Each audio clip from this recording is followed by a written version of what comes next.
ہم اس وقت موجود ہیں جس بچے کا انتقال ہوا، نعمان الطاری، ان کے گھر میں موجود ہیں۔ نعمان مدنی چینل پر آتا تھا اور ماشاءاللہ اس کا ایک اپنا انداز تھا۔ 11 پارے حفظ کر لیے تھے، کمپلیٹ کر لیے تھے۔ 12 سال کی عمر میں اس بچے کا جو ہے وہ انتقال ہو گیا۔ انتقال کی وجہ کیا تھی، انشاءاللہ ان کے والد صاحب سے بات کریں گے۔ ہوا کیا تھا حضرت، یہ اس کو کیا بیماری تھی، لوگ جاننا بھی چاہ رہے ہیں۔ بچپن سے کارڈیو میوپیتھی نام کی بیماری ہوتی ہے، جس میں دل کے پٹھے ایسے کمزور ہوتے ہیں اور اس کا علاج کہتے ہیں دریافت نہیں ہوا۔ اس میں اچانک جو ہے نا وہ دل بڑا ہو جاتا ہے، تو مسائل بڑے پوچھتا تھا، یہ نماز کے میری نماز ہو جائے گی یا دوبارہ پڑھوں۔ بعض اوقات میں اس کو کہتا تھا نا، یہ خوشی سے دوبارہ پڑھنے چلے آتا تھا۔ ہمیشہ سلام تو کرتا تھا، سلام میں پہل کرتا تھا۔ میں کبھی غصے میں ہوتا تھا نا تو یہ مجھے اس طرح کہتا تھا کہ ابو میں چھوڑ دو نا، آپ جانے دو، میں بول رہا ہوں نا آپ جانے دو۔ وہ اس طرح کانفیڈنس کے ساتھ مجھے ٹھنڈا کر دیتا تھا۔ میری سنت، ہم آپ کی بارگاہ میں جان دے دینا تو بھی ہم آپ کا شکریہ ادا نہیں کر سکتے۔ یہ سب آپ کا دیا ہوا، آپ کی تربیت سب آپ کا تھا، اور لاکھوں کروڑوں نعمان ایسے پیدا ہوں جو دین کی خدمت ایسی کریں کہ ساری دنیا میں سرکار کی سنتیں عام ہوں۔ رات کو سونے کا ٹائم آتا نا تو یہ میرے کمرے میں آتا، میرا ہاتھ چومتا، پاؤں چومتا اور معافی مانگتا اور پھر مجھے دم کر کے جاتا۔ ہر کوئی بھی جو ہے نا ان کو جانتا تھا، اور ان کی وجہ سے ہم کو لوگ پہچانتے تھے، آپ نعمان کے نانا، آپ نعمان کے دادا۔ یہ ایک میری نظر میں ایک واحد بچہ تھا، بولا بھائی کیا بننا ہے نعمان، تو بولا مفتی قاسم۔ مفتی قاسم کا نام کیوں لیا اس نے، مفتی قاسم صاحب کا نام کیوں لیا؟ علم والے۔ امیر السنت دامت برکاتہم العالیہ سے اس انداز سے گفتگو کرنا، یہ ناظرین آپ دیکھیں کہ چل مدینہ، مرشد کرنا نہ انکار، میں بھی مدینے چلوں گا۔ کہہ دو مرشد چل مدینہ، کہہ دو مرشد چل مدینہ، کہہ دو مرشد چل مدینہ، کہہ دو مرشد چل مدینہ۔ باپا ان کے اترا ڈی پیرا چونگا آئی میں کہ جی تک چل مدینہ نہیں کریا۔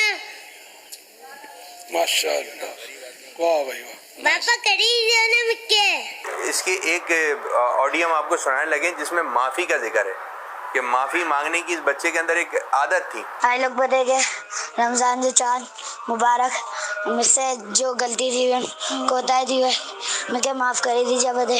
جو دل دکھی ہوئے، مجھے کوئی گال بری لگی ہوئے آئیں گے، بدتمیزی تھی ہوئے، مجھے معاف کر دیجیے بدے۔ اس بچے نے اپنی رائٹنگ میں جس انداز سے لکھا، محبوب کی محفل کو محبوب سجاتے ہیں، اور یہ نعمان کی چند کلپ ہم آپ کو دکھا رہے ہیں کہ نعمان کے اندر کیا کیا اللہ تعالیٰ نے صلاحیتیں پیدا فرمائی تھی، نماز سے کیسی محبت تھی۔ ہر عبادت سے برتر عبادت نماز۔ اپنے رب کی باقی بولو اللہ اللہ اللہ لا الہ الا ہو۔ میری الفت مدینے سے یوں ہی نہیں، میرے آقا کا روزہ مدینے میں ہے، میں مدینے کی جانب نہ کیسے کھینچوں، میرا دین اور دنیا مدینے میں ہے۔ اب نعمان کے جو گھر کے بچے ہیں، نعمان کے ساتھ جو اٹھنے بیٹھنے والے تھے، جو اس کے کزن وغیرہ تھے، پروگرام وغیرہ ہوتے ساتھ آتے تھے، وہ نعمان کے بارے میں کیا کہتے ہیں، آئیے ان کے بھی تاثرات سنتے ہیں۔ کبھی ہم باہر کھیل بھی رہے ہوتے تھے تو نعمان مجھے بولتا تھا یار مجھے نماز کی سیٹنگ کرا دو اپنے گھر پہ وغیرہ، کچھ بھی ہوتا تھا یہ نماز کے لیے مجھے بولتا تھا یار مجھے نماز کے لیے جانا ہے۔ میں نے رمضان میں 2 قرآن پاک ختم کیے تھے، اس کا اشعار میں نے نعمان کو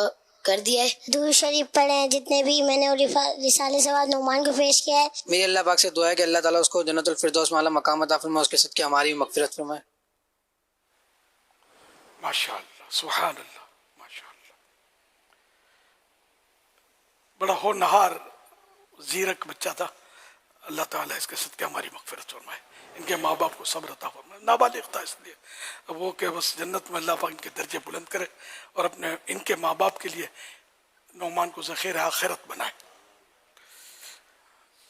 یہ نابالغ کا فائدہ ہوتا ہے کہ اس کو جہنم کا عذاب نہیں ہے اس کے لیے،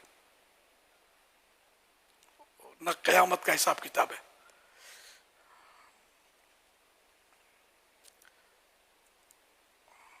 اللہ پاک ایسے اور بھی بچے ہمیں عطا کرے، کاش مطلب اس میں ماں باپ کا بھی ہاتھ ہوتا ہے۔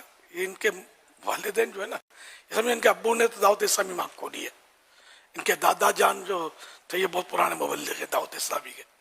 یہ گھرانہ جو ہے ہماری برادری کے ہیں، ہم لوگ میمن میں اور کتیانے کے بھی، میں شاید دعوت اسلامی سے پہلے سے، ہاں دعوت اسلامی کے پہلے سے اس خاندان سے میری ترکیب ہے، یاد آ رہا مجھے بالکل۔ تو مذہبی گھرانہ ہی سمجھ لو، دین سے محبت کرنے والا اور عاشق رسول کا گھرانہ ہے۔ نہیں یوں مطلب ان کے جو نانا جانتے ہیں ان کے ابو تھے, ان کے ابو نے بہار شریعت پوری پڑھی تھی. یہ بہت پرانی بات بتا رہا ہوں میں. یہ ایسے لوگ ہیں. اللہ پاک اس گھرانے کو شاد و آباد رکھے اور ایسے کئی نعمان ان لوگوں کو عطا کرے جس سے ان کی آنکھیں ٹھنڈی ہو, صبر بھی عطا کرے.